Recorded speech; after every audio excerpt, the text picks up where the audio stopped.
Welcome to episode 82 of the Oklahoma City Real Estate Show. On today's show, we have Reed Goossens, founder of Wildhorn Capital, host of the Investing in the U.S. podcast, and Amazon bestseller, 2 books right now, making their way on the charts on Amazon.com. Reed, welcome to today's show. G'day, mate. Thank you for having me on the show. Now, briefly, for those that have never met you, that don't understand what you're about, talk to me a little bit about the transition of you from Australia to the United States. How did that happen? How did you come as a nobody into now someone that's managed over $60 million in real estate? Yeah, and that number seems it's a little small. It's actually now $250 million, not to boast, but the whole thing started just really with an itch to live overseas. I moved to the United States for 2 loves: love of my then girlfriend, now wife, who is American, and also the love for New York City. And I just had a dream to give it a go, and really I've got the thing that really makes me tick is more to do with the fact that I didn't want to have any regret when I was older.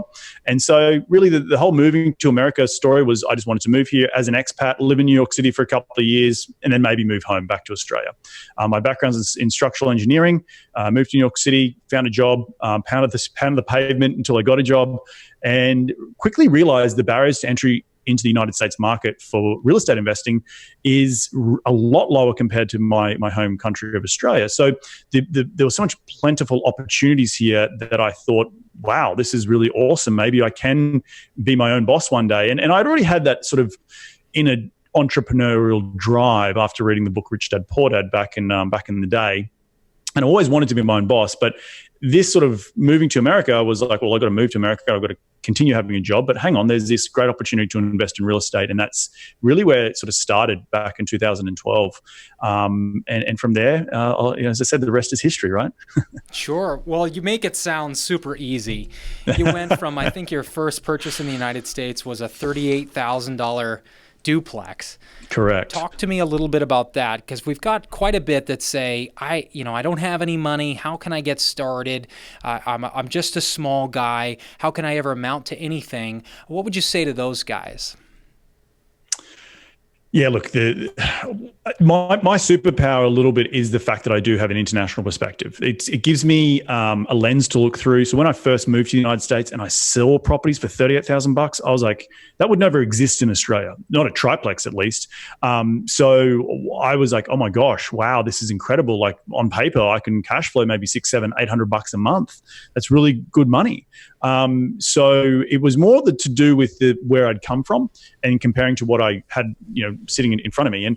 And for that first property, I looked for a market that I could afford. I was living in New York City. New York City is really expensive and I couldn't afford New York City, but I was living there. But I wanted to get started in real estate investing. And up until that point, I'd been sort of self-educating for about 2.5 years in Australia and obviously then moving to the United States in early 2012. And I really got to a point where I was getting to analysis paralysis. And I remember riding the subway, nose stuck in a book, reading about real estate investing, but not actually going and pulling the trigger. So I found a small market that was about a 4-hour bus ride away. And I remember on Saturdays, I would jump on the Greyhound bus and go up to Syracuse, New York. And the broker would pick me up, would go look at a few houses. And in a period of about 6 months, I finally eventually pulled the trigger on a property. And for those folks out there, I used my own money in the beginning, and I'd saved that money being over the years, and it was enough to just get me started in a deal, I should say, because you never get to deal number 10 without doing that first deal. And so that was really all it was. It was just finding a market that I could invest in, I could drive to quite easily. It had some sort of metrics of growth, but really it was all about getting my feet wet, because I got to that point where I just had so much analysis paralysis that I was like, screw this, I've got to go out and dive in the deep end. I always use the analogy, like you can read so much about going to the gym and losing weight and all that sort of stuff. You actually got to freaking walk through the gym door, right, to get on that treadmill. So it was the same sort of thing. I just had to get going. And it was, again, 2.5 years of learning up until that point before I purchased my first property. So, yeah. Yeah, I think if we can make sure our downside doesn't destroy us at that early on, that's really what we're after, is, like you said, just being able to learn from our mistakes. And part of that is working with the right broker too. That's going to tell you the truth about the deals you're doing. Okay, so somewhere in there, you sailed across the Atlantic. So you really your early on exposure, I think, to wealth was on these yachts, right? Where you get to see wealthiest businessmen, billionaires owning these super yachts, and you were just basically taking care of the boat for them. But it exposed you to a world where you saw wealth and true passive income. Obviously, if you're in the middle of the ocean somewhere, you're probably still making money. Yeah, that was pre-moving to the United States, and that was in 2000. And so I graduated. I should probably just quickly give a background. So I graduated university in 2007 with masters in structural engineering. Moved straight to London to work on the 2012 Olympic Games, but in 2008, obviously, a lot of infrastructure needed to be built prior to the games happening. You're the civil engineer at this point. And then in 2000, civil engineer, yep, qualified structural civil engineer. So working in London, Australians, it's part of our DNA to go abroad as soon as you finish uni college, same thing. And really, then my visa ran out in London, and I wasn't ready to move home. I still had the sense of adventure. I think I was 23, 24. And so I moved to the south of France, and I started walking the docks. And the whole world of 2008 had hit. There's this whole world of what we call yachties, I should say, which is working for the mega rich of the world on these super, super massive boats. And I spent about six to 12 months in that world, making great tax-free dollars, rubbing some of my shoulders with some really rich folk. We weren't friends. It was just more that I was an employee of theirs. But I was able to sail across the Atlantic Ocean because when it's winter in Europe, all the boats come to Florida or the Caribbean because that's where it's warm. And I was able to it was the most incredible experience of my entire life. But I will say that after a period of time, it felt like you're living in a fishbowl. And if you've ever seen the show Below Deck on Bravo, it's exactly the same thing. And so it was a great worldly experience for me. It got me used to the word no, and a lot of people said no to me when I first started on the yachts, and that's how when I moved to New York, I used that sort of ability to hear the word no when I was looking for jobs as a structural engineer. Because when I moved in 2012 to New York, I had no job prospects besides knocking on doors. So that was the same thing I was doing back in 2009, was knocking on boat doors and saying, hey, can I have some day work? Can I have some day work? Can I have some day work? And over a period of time, I eventually got a full-time gig and was able to sail across the Atlantic Ocean. And I worked for a Russian billionaire who owned gas lines in and out of Ukraine. So yeah, very interesting. So do you still use your structural engineering certifications now, or is that part of your... Yeah, look, I spent a better part of a decade working in the industry. I used that structural engineering degree to actually get me and pivot. And this is after I moved to the United States and I actually moved to LA. I eventually got, in 2014, I got out of structural engineering, but used the structural engineering firm that I was working for at the time to introduce me to real estate developers in the Los Angeles area, because I said to myself, well, I want to build the syndication business, which I've now built today.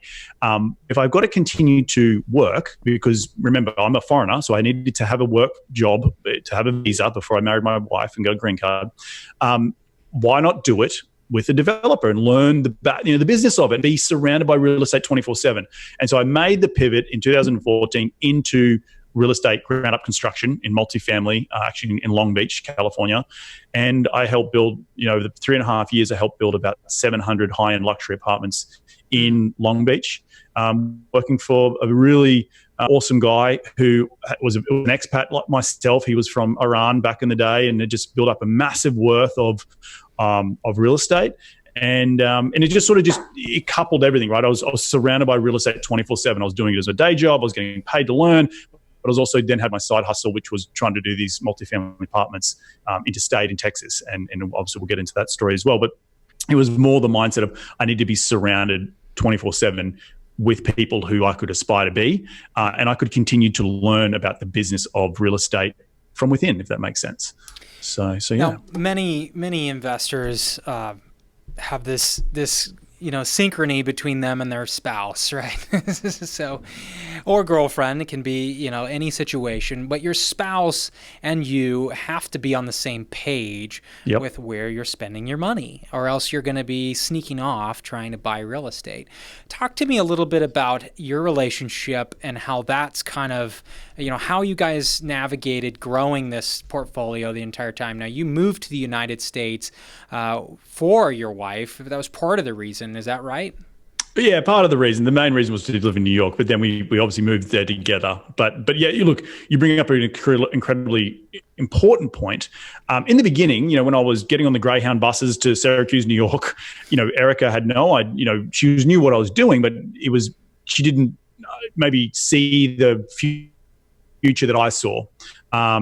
And definitely I was the entrepreneurial one out of the relationship. And for those folks listening to this show, I'm sure there's a lot of people listening, they're in that seat of wanting to be the entrepreneur and have this vision and trying to not persuade, but encourage the spouse or the partner to be supportive at very least. And Erica was supportive. She may not have seen it early on, and it was actually over many years of hard work. And don't get me wrong, we went through, getting involved in real estate and having a side hustle and building this business that I built has had a toll on our relationship. And that's, I'm just being vulnerable to tell the truth.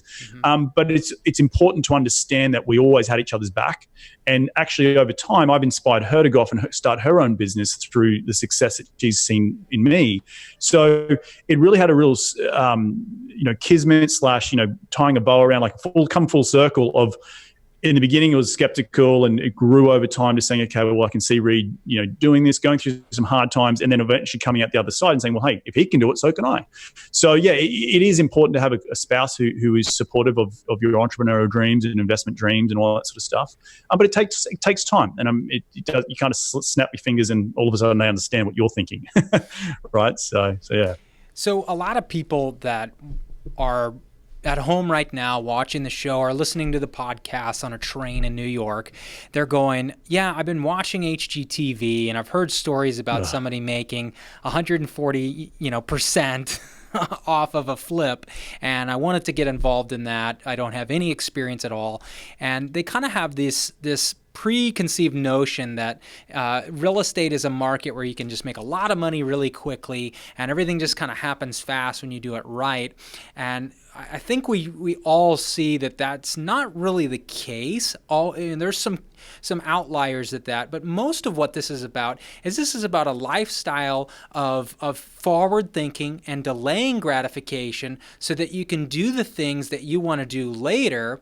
And so it's a long-term approach. So when we're having these discussions with our spouses, I think this is a portion of our savings that we're going to put into this process so that later on we can have that financial freedom that you and I both want. We both want Correct. That house by the lake or that cabin in Colorado.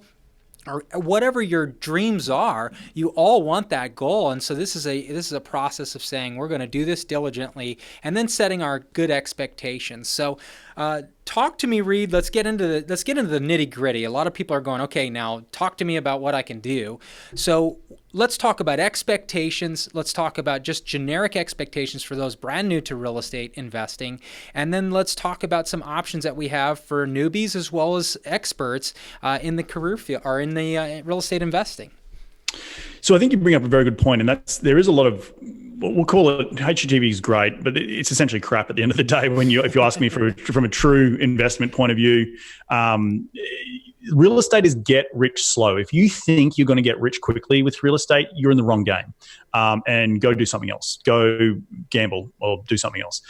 Real estate is a planting seeds over a long period of time, and those seeds growing into big oak trees. And that's what you want. And an oak tree takes years to build.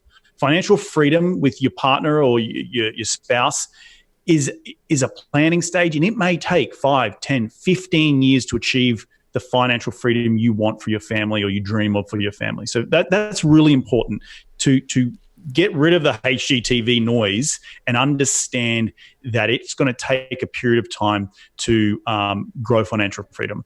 In my case, I picked up the book Rich Dad Poor Dad in 2009.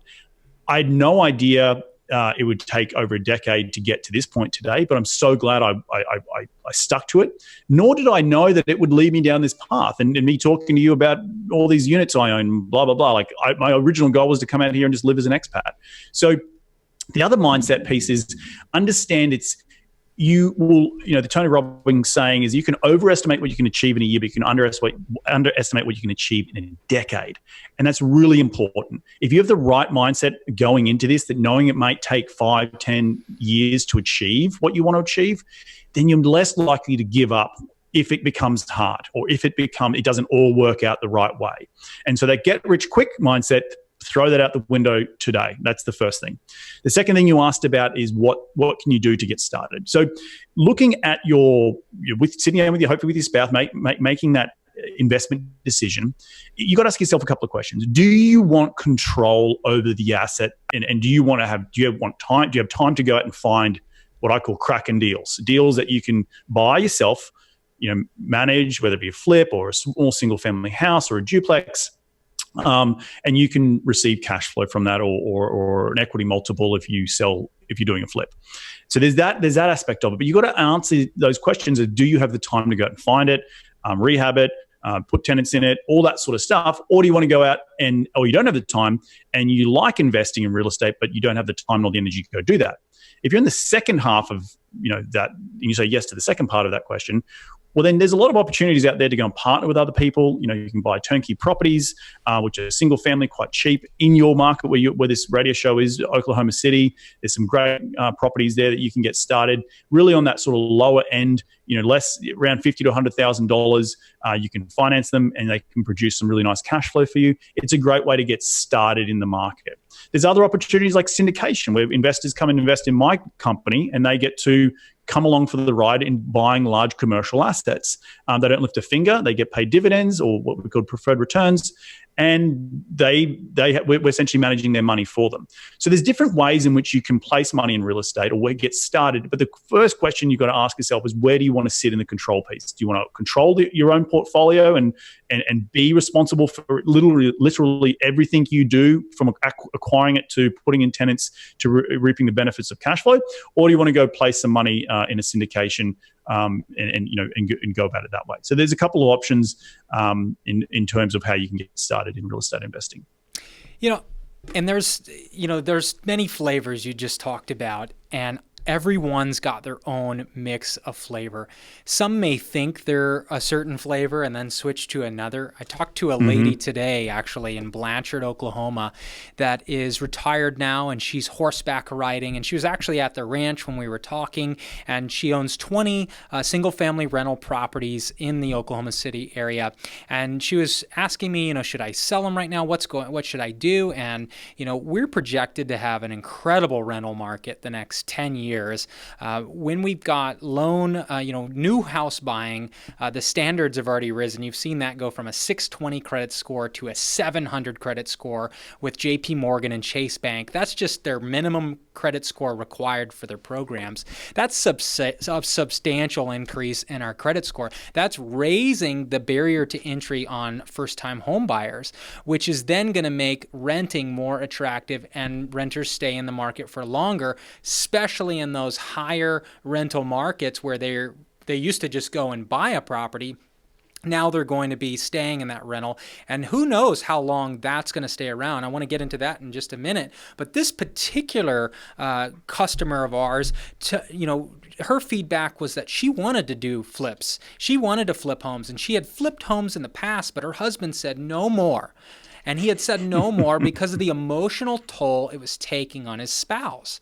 He realized that she was spending all this time, all this energy, all this frustration trying to contact contractors, trying to get a hold of electricians that didn't show, and then the material comes in and the color's wrong, and all this added up to her being in her late 60s and having just a very stressful, blood pressure's raising and all that. And the husband said, no more. You can't get involved in these real estate day-to-day operations. So for somebody that's that way, that they've either got too much of a busy schedule, or they've just reached a point in their life where the day-to-day ups and downs of the market are just too much for them. They just say, I'm willing to take a lower percentage to be able to put this thing on cruise control. What's in it for them? So much, like there's you spoke about this particular lady has 20 rental in single family rentals. I'm sure she's making a great return on investment. I think you've got to ask yourself, what is a good return on investment, and what's that return on investment look like in terms of a time point of view? If you flip a house and you put all the time and energy and effort into it, then you would expect a bigger ROI. If you're putting in less time and less energy, you've got someone else doing it for you, then you're going to expect a lower ROI. And then that's really what you've got to ask yourself. So in terms of an ROI in today's market, I'm sure you can find anything between 5 to 10%, average cash on cash returns in the market today that require pretty little to, some effort involved as an investor, we'll call a passive investor. If you're looking for bigger returns, the low to mid teens, flipping might be the way to do it, but you may not necessarily get it with time perspective. So you really have to ask yourself, what is a good return on an investment? What do you think? Where would your money be put elsewhere if you didn't invest in real estate? And what would that return on investment look like if you were saying investing in the stock market, if you understand stocks, or if you just left it in the bank? Well, you bought a bond, which is the lowest risk return on investment you can get, which I think the treasuries are at 0.75% today. I was going to say, it used to be the lowest volatility until recently. Right. So there's so many things you can do, but you got to think about what you want to do with your money and how does that money, or how does that ROI, the return on investment, affect you? And if you're looking for something in there, said between the 5 to 10% range, average cash on cash or average ROI per year, you're going to do just fine in sort of, single family rentals and or investing in real estate syndication. So we talked about the increasing demand for rental properties. Just everything from people wanting to be able to take a new job in California if they want to without worrying about selling. Millennials desire to be able to be approached by different companies and be able to change companies, and the portability is really the only reason why even Silicon Valley even exists, is because you can buy one house and switch to so many different companies and you've got all these options right there. But if that didn't exist, no one would pay those kind of real estate prices. No matter how beautiful it is up there, it doesn't matter. So when we talk about that landscape, in light of everything that's gone on with quote unquote depression headed our way, recession era, all this that's going on, what are we doing? How are we responding as real estate investors during this time period? What's the smart moves to make, and what are the not so smart moves to make? It depends on your investment thesis, right? Like for us at Wildhorn Capital, we're definitely doubling down in growth cities where it's all about jobs, and understanding that when you have a high demand but low supply, and that means new product coming to market for rentals, we want to be in those markets. That's what we look for, because we know we can buy existing assets and we can do quite well with those existing assets because the demand, again, is high, but the supply of new product is very low.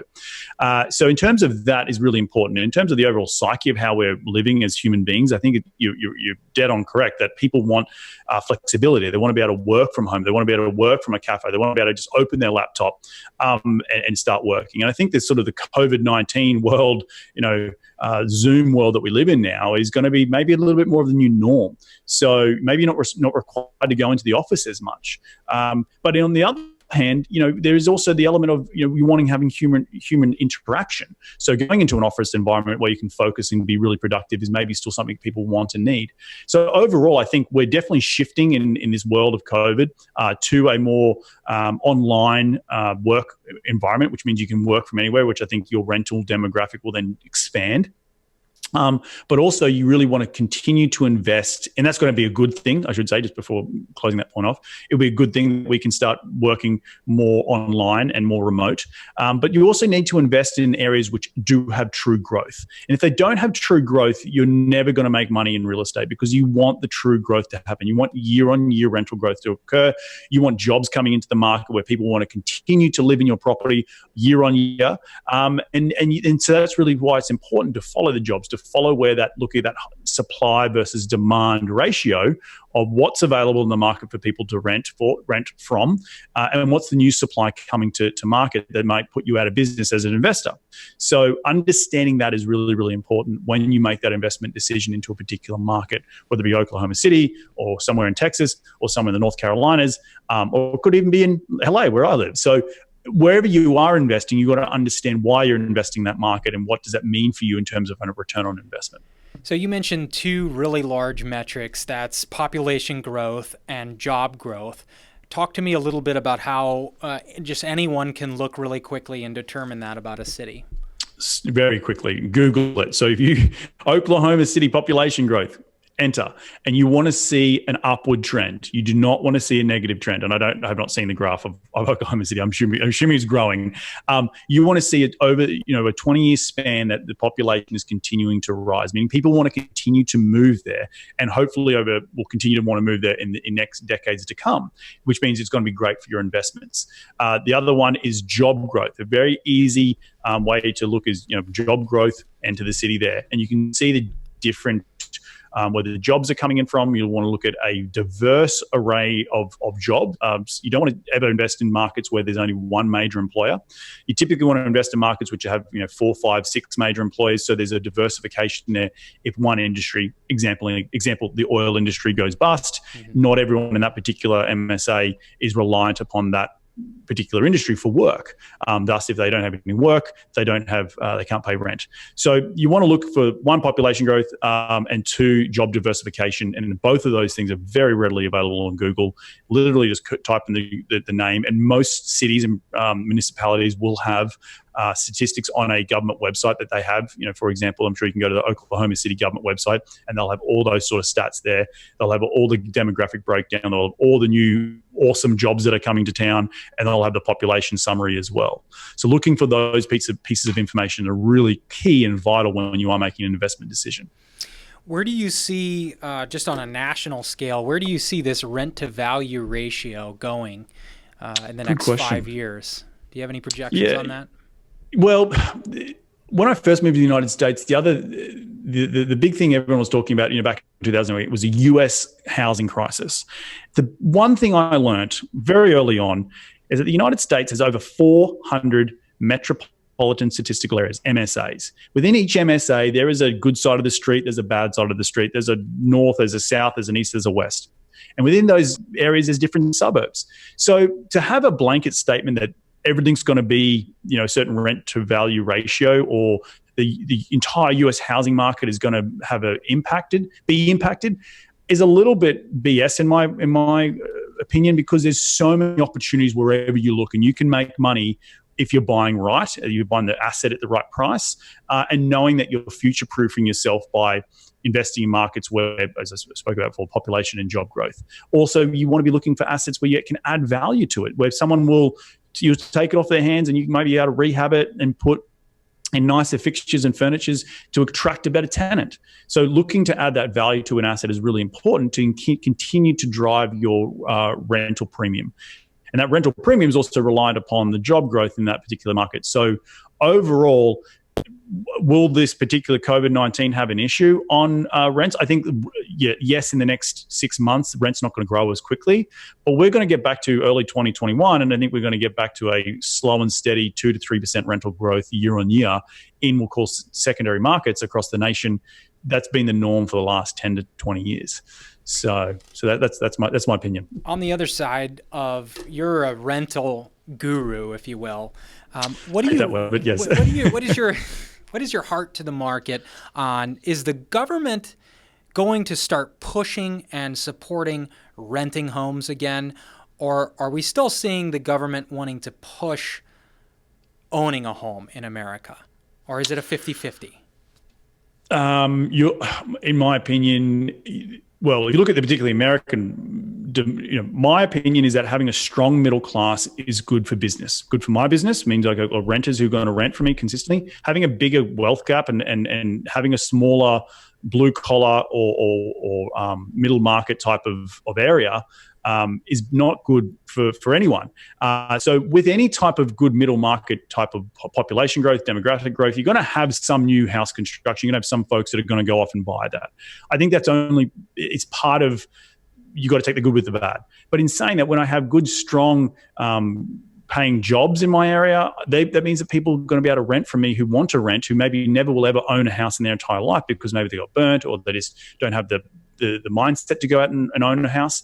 And so having that job growth and employment growth and wage growth is important to me as a business owner owning real estate investments in secondary markets across the middle of America. So I think you got to look at both of those things and make sure that we are growing as a society and we are having job and wage growth, because that means that they can pay the rental growth that we're going to continue to project that our properties are going to continue to grow at, and they're not going to be this sort of stagnant wage growth, but yet cost of everything keeps going up.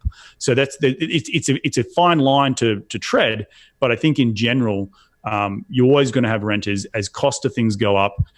There will be first-time home buyers. They're never not going to be those, but it's just in and around how you continue to have a rental portfolio in the right areas, and goes back to job growth, that you have also wage growth accompanying that as well, because that will help support the year-on-year rent growth that you want out of a particular asset. Reed, you've been quoted as being a mentor for syndication. Talk to me, for those that may not even know what that is. What is syndication? What does it mean? And what does it take to get involved in something like that? So a simple analogy, think of a syndication. I use this plain analogy. So say I want to get from LA to Oklahoma City, right? Reed Goossens wants to do that. And I want to go out and I need to fly there, right? If I went out and hired a Boeing 747 by myself, it'd be pretty goddamn expensive, right? Except for today. Maybe except for today, right? But if I go and share that cost with maybe 150 other people, we can all enjoy the benefits of flying from point A to point B, which happens to be Los Angeles to Oklahoma City. Think of that same analogy as how we go out and buy real estate investments, except we go and buy commercial real estate. We go and buy larger assets that I as an individual can't just take down by myself, but I know it's a really cracking, smoking hot deal. And I want to go share this deal with other folks who can, come along for the ride. They don't lift a finger. And they're the people in the economy, right? I'm the captain and co-pilot, my business partner and I. We may have people in first class who come along and are part of the general partnership who can help us qualify for loans, or can help us, maybe find the deal or underwrite the deal or manage the deal. They're sitting in first class. And then you've got all the folks in the back in an economy enjoying the in-flight entertainment, and they've invested money into the deal, maybe $50,000 each. And then we've pulled that money together and go and bought that particular asset. So that in itself is what syndication is. Syndication can be applied to any business. It just happens to be that I'm in the real estate business.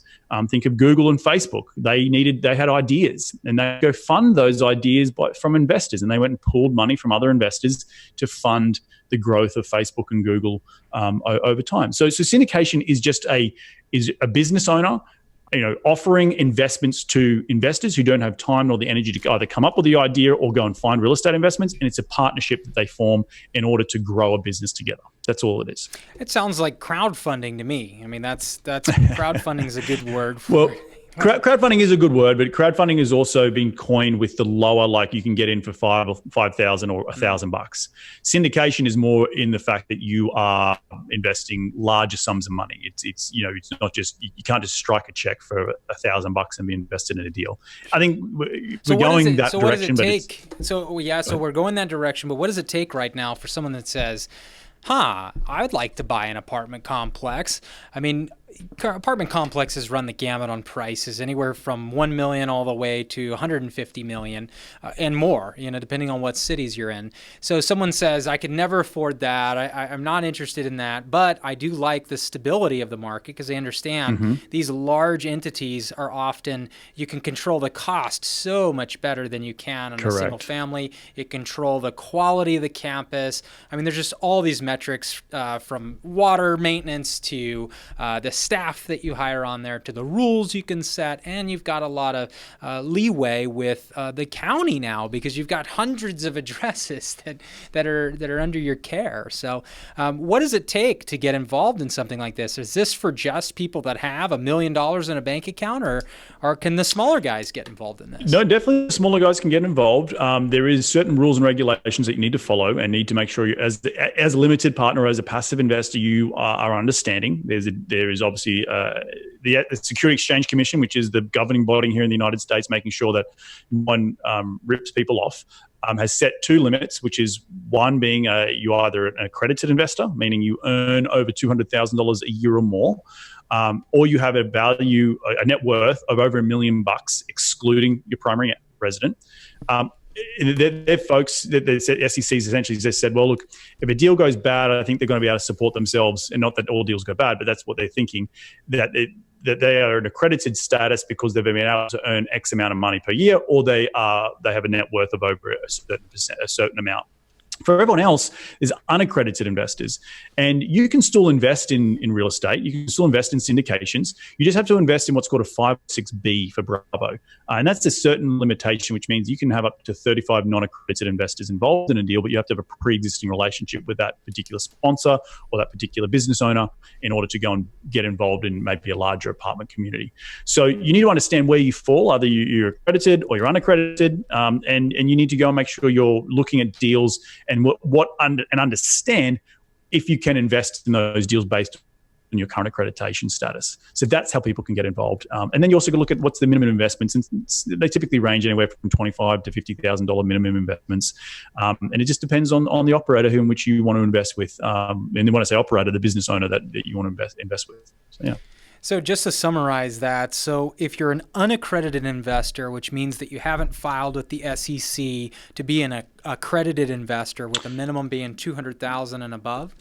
You don't have to file. You don't have to file with any SEC. The SEC just sort of had made those rules in order to get some sort of guidance, guide rails. Okay, well, this person earns $200,000 a year. They are accredited. They don't need to register with anyone. That is, they are self-accredited, knowing that they earn that much. And if they tell you that, okay, hey, I earn this much amount of money, well, when I go to invest in a deal, then you sort of got to take them at their worth if you have a pre-existing relationship with them. Everyone who doesn't earn $200,000 a year, yeah, you're unaccredited. And so thus you need to exhibit some sort of what's called sophisticated knowledge of the real estate space. You need to understand what a syndication is. You need to understand what a multifamily apartment complex is. You need to understand those sort of things.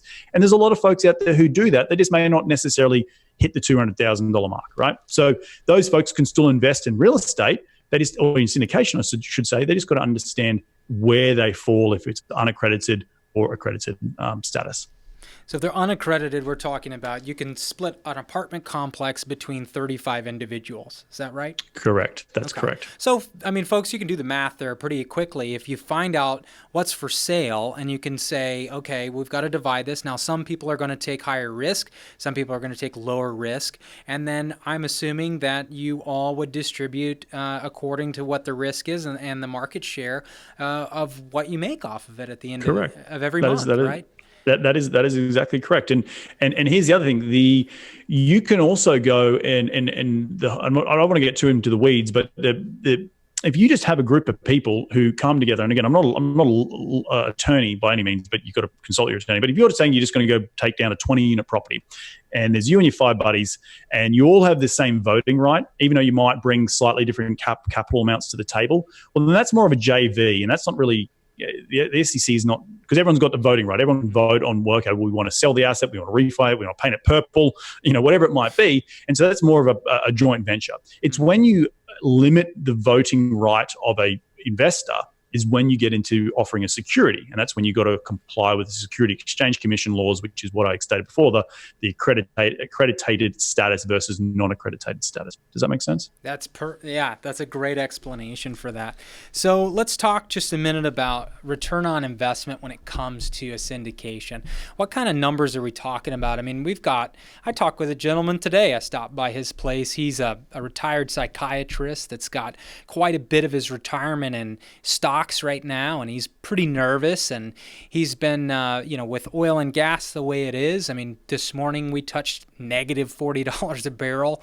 And our town is about 22% oil and gas. And so it can be scary. And so individuals, once we get this correction, I think there's going to be a certain sense of, I need to diversify my portfolio. And if I'm 100% in pharmaceuticals or 100% in even just the S&P 500, I need to be able to move out into real estate. But then a lot of these guys like him is like, I don't want to be a landlord. I don't want to deal with, should I replace a hot water tank, or should I delay my roof got hail damage? What do I do with this? Doesn't want to deal with that, and even doesn't want to deal with the property management doing that. So this could be a perfect vehicle for those individuals that want to kind of transition into real estate without doing something like a REITs fund or something like that. So talk to me about how they would get involved in something like that. I mean, what are they, is it just on your website, do you have like property values and here's your return for your minimum investment? How does that work? Yes, I think that in general, it all starts with education, right? Education. If you're interested in the syndication space, you do need to be somewhat savvy, right, about how to go and invest passively in a deal. And so that requires some sort of education. And that means you need to go and vet sponsors. And when I say sponsors, it is operators who have been successful at real estate syndication over a period of years. They've got a proven track record. You can go and talk to them and they're open about their track record. You can see some of their buildings. You really need to build rapport with those those business owners, which is what we call sponsors, and you want to be able to make sure that you can trust them, right? Because that's the first and foremost thing, is that if you don't have trust in a sponsor to go off and take your money and do the right thing with it, then you shouldn't be investing with them. But on the other side, you also need to make sure you're educated about what the right questions are you need to ask. So back to we talked about accreditation status, the non-accreditation status. You need to ask about a sponsor for their proven track record. You can ask for an example of what a PPM looks like, which is called a private placement memorandum.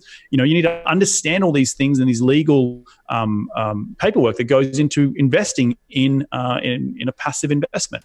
Once you've got your head wrapped around that, and it will take a period of time. I'm not going to say it take forever. It might take a couple of months just to learn and read some books and all that sort of stuff. Once you've done that, you go out and you start vetting sponsors. You go out and start talking to people. Other people who've invested in passively in deals. Who do you recommend that I would go and invest with? And you can invest with us, but we've got to also you've got to build a relationship with that investor, and that, so does the investor need to build a relationship with the sponsor. So you need to go out and talk to people, have coffees, go out to lunch, kick the tires a little bit, and make sure over a period of time you're comfortable about where you're placing your capital, because that's at the end of the day really what you're doing, because you are still investing in an asset that has risk, right? You still invest, even if you own the asset, you buy a single family house, there's still risk that things can go wrong. Similarly with syndication, risks can still happen. The reason you invest in these deals is because you're okay with those risks, or you've mitigated those risks, and thus you're going to get paid more on your money for those particular investments rather than putting it in a bond, which we spoke about before. So overall, it's about education. It's about getting to know sponsors. It's about getting to understand the real estate syndication space. And as I said earlier, multifamily is just one asset class in syndication. You can invest in self-storage. You can invest in mobile home parks. You can invest in single-family large portfolio funds that go off and buy a bunch of single-family properties. Maybe there's in Oklahoma City, or maybe there's some in Oklahoma City and some in Texas. There's a lot of different ways you can invest in quote-unquote a real estate syndication. And you've got to understand the asset, you've got to understand the space, and that is what's going to lead you down the path to certain sponsors, and ultimately, hopefully, you make a right investment decision to invest in a real estate sponsor. You can, and again, back to the ROI, you can, depending on the deal, but anywhere from between, as I said, 5 to 8% cash on cash a year, and between 10 to 15% annualized IRR, I should say. So it really depends on what you're chasing. If you really want the higher risk stuff, you want the bigger returns, well, there's going to be more risk in that. So, you've got to understand those risks. So make sure you're educated about it. But if you want a little bit more safer, middle of the road investment, then you also got to understand what that means as well. So there's a whole slew of opportunities out there. You just got to go out and start getting educated, start talking to folks, get recommendations, and just chat with people. So yeah. You've been listening to the voice of Reed Goossens, founder of Wildhorn Capital, host of the Investing in the U.S. podcast, and author of 2 best-selling books on investing right now on Amazon.com.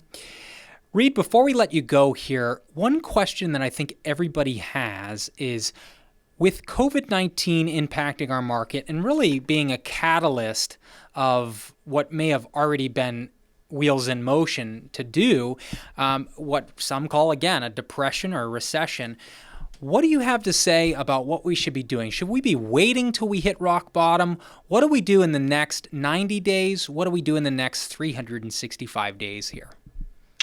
Next 90 days, education, work on yourself. If you're if you're listening, you're tuning in for the first time, this is the first ever episode, well, welcome first and foremost. But the second one is go off and start learning, pick up a couple of books. There's so many great books out there that I can definitely recommend about getting involved in real estate for the first time. And so this is an opportunity that, yes, people are on pause or in houses and got a little bit of that fear mentality right now. Well, use it to learn, use it to understand real estate or get educated on a specific investment you want to get involved with. That's in sort of the short term.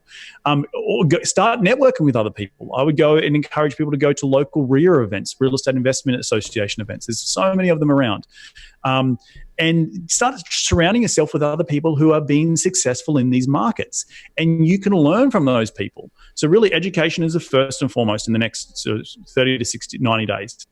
Once you start getting educated, you'll start to understand what the opportunities are that exist out there in the post-pandemic era, right? We'll call it the next 6 to 12 months. And that is when you can start looking for investment opportunities. And that doesn't mean the PPE, post-pandemic era. Post-pandemic era, that's it. Not the PPP, which is a completely different thing. Right. But the, if you look back at history, in 2008 and 2009, they weren't the best times for buying real estate. The best times for buying real estate was actually 2010, 2011, because real estate's a slow-moving beast. It moves like a slow barge. I think the impact on real estate will be seen Q4, Q1 next year. Then it will immediately, once we all get out of our houses, there's not all of a sudden going to be these rock bottom price deals that you can just go pick up for pennies on the dollar. It's going to take a little bit of time. So that's where you use this time to educate yourself. And then once that comes down the road, you're better educated to go and make an investment decision on whether you're buying your own investment property or investing with someone else. And that is really where I think personally things are going to happen. It's going to be more like the Nike swoosh. People talk about the V-shaped recovery. I think we've obviously come down very sharply. We will recover, like everything. Winter will pass, but it will be a bit more of a longer tail. And I think the biggest thing that's going to make it a longer tail is this unemployment. And so hopefully we can get those unemployment numbers down to mean we can get back to some more normalcy in the market. But along the way, I think there'll be good buying opportunities as well. So, yeah. Folks, that's Reed Goossens, founder of Wildhorn Capital. If you want to know more information about investing, and remember, investing is not a fast thing. You shouldn't be getting your heart racing right now. You should be thinking about the future of you and your family. These are about decisions that we make over a long period of time. There's a lot of stuff in the market right now we can't control. We want to focus on the things we can control, and that's our education. That's our ability to perceive the market and look for opportunities in the next few months and the next coming years. And we do that by each day making a dedication to better ourselves and better our education. You can do that in many ways. He's talked about several books, some books that he's written himself, but you can just do it is the main thing. Make the effort to educate yourself. Reed, thanks for coming on the show today. Oh, mate, thank you so much for having me. It's been an absolute pleasure getting to share the airways with yourself. So hopefully people learned a little bit. You bet. Thanks for listening. And for more information, check out okcrealestateshow.com/market news. You can contact me right on there. And folks, that email goes right to my box. You can ping my phone, ask any questions about the Midwest market. A lot of what Reed's been doing is down south in Texas, just a couple of hours south of here. So if you're that type of investor that loves to check on your own properties and really see it, going between Austin and Oklahoma City or Dallas and Oklahoma City, not a problem at all. So thanks for watching this episode. Don't forget to subscribe. If you're a podcast listener, your reviews matter. That's the easiest way to give back to our channel, is to leave a review. Thanks for watching and listening. For more information and to listen or watch online, visit OKCRealEstateShow.com.